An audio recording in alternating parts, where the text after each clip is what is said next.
What's going on, people? It's your boy, brasstax, baby. You already know. New subscribers, welcome. Existing subscribers, what's going on? Day one subscribers, you already know. How's everyone's weekend so far? Bank holiday, went outside, guess what? Everyone's acting like, this pandemic thing is not real. People holding hands, people very close together. It's crazy. I don't know what to say. I hope we don't get a second wave. I really do. But now, look, fingers crossed, right? Anyway, look, I'm here to give you this review. Goonies. Had it for a few days, not really had a chance to watch it until yesterday.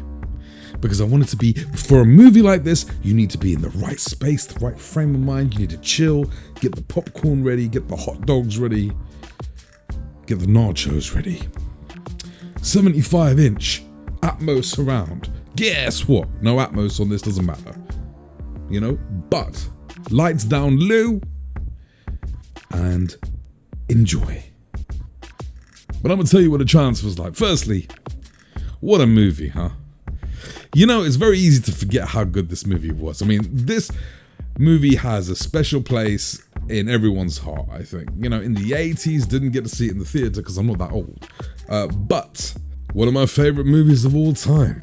Movies have been influenced by it over years. Stranger Things, both of the It movies. I can go on. Even, do you guys ever watch Monster Squad? I like that as well. To me, that's a bit of a cult classic. Even that took a little bit from the Goonies as well. Some of the cast went on to do great things, the others not so much. Still have nightmares about Mama Fratelli though. Not gonna lie to you. Generally, the movie for me, watching it again, hasn't aged as well as I thought it would, but it still holds a very nostalgic feel for me, for sure. The most shocking thing to me though, is that it's been 35 years. God damn, that is crazy. Now I remember watching it a while ago, but it didn't feel like 35 years ago that this was out. Time flies. So how does a movie made in 1985 look in 2020?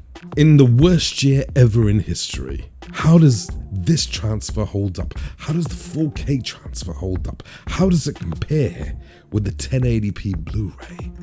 We're gonna talk about it. So let's just get on with some of the tech specs before we start. So it's got a native 4K DI, shot in 35mm, HDR10, no DV, no Dolby Vision. You got the black bars, and surprisingly, well, am I surprised with the DTS 5.1? Not really. I mean, I would have loved an Atmos track, but what can you do? What can you do? Just a little under 2 hours. You got a 66 gig disc. Personally, would have liked 100, but okay. It's out on the 31st in the UK and the 1st of September in the US. 1 day apart. The UK finally gets a release early. Just to note, because people do ask, you also get French and Spanish in Dolby Digital. So you get the 2010 1080p Blu-ray release, which accompanies the 4K. So I thought I'd have a look through the 1080p first because I need a baseline. I need something to compare the 4K to. I had to watch through the 1080p, not the whole thing, but chapters, certain scenes and stuff to, just to figure it out. And yeah, it's a pretty shitty 1080p Blu-ray, isn't it? God damn. It's a bit of a grainy, oversaturated mess in 1080p, in my opinion. The detail shifts, some scenes look alright and some scenes look very soft. It can only get better from here, right? The 4K can only be better than this, I'm hoping. Fingers crossed. Well, let's just talk about the 4K, shall we? Now, the 4K disc is not gonna blow you away. It's not up there with the best of the best, the creme de la creme, it's not there, but it is significantly better than the 1080p. Significantly. The details on close-ups on clothing, even the rocks in the caves, the shimmying in the water near the pirate ship, everything has that added 4K-age detail to it. It is also a less grainier experience because I believe that they have added some kind of filtering or maybe some DNR to it but I think in this way, it does help the overall picture. I don't know why they do it, there must be a reason. But even though DNRing kind of takes away some of the finer details, maybe it just improves the overall image.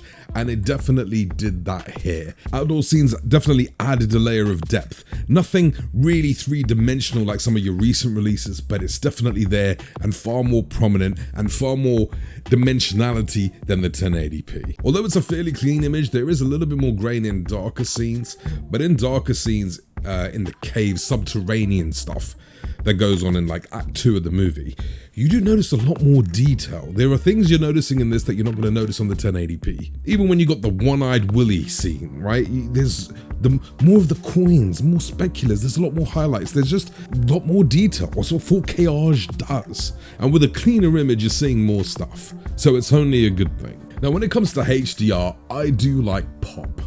I do like vibrance, I really do. But sometimes it's good to dial it back a bit. I mean, the 1080p was oversaturated to hell. It really was. Everyone looked like lobsters in this bitch, okay? But over here, what they've done is they've made the colors more natural. They've made everything look more realistic, which helps with the 4K. I mean, the detail is only so good. What makes the 4K format so great is that you've got HDR implementation with resolution. If you're only getting a resolution boost, you may not notice it. But with HDR, with wider color, it's a win-win. Skin tones look far more natural, and with the wider color implemented, you're noticing nuances in colors in clothing, in certain dimly lit scenarios that you just weren't present on the 1080p. Now, I know a lot of people have complained about this movie being dark. I didn't feel that way. I felt that the HDR was implemented fantastic, especially in subterranean levels where you've got light hitting certain scenes. I think it's done very realistically, and it looks how it's supposed to look. Not oversaturated, but realistic. For the most part, the black levels are pretty damn good. Pretty dark and pretty inky, but I did notice in a couple of scenes here and there, the black levels aren't as black as they should be. There's more of a kind of grayish, cloudy look to them. It's not enough to create a problem, but you may notice them, you may not, but I definitely did notice them in a couple of scenes, and that's only because the black levels for the most part looked so good. So if the upgraded visual fidelity and the natural looking, very fine HDR doesn't impress your girl, you look your girl in the eye and you tell your girl to sit on the woofer and see what happens. You know what's gonna happen? The Blu-ray is gonna play a game of spot the difference, because the Dolby True HD mix on the 1080p is the same pretty much as the DTS HD master audio on the 4K Blu-ray. Different codecs, same result. Kind of like breaking up with your girl and then dating a twin.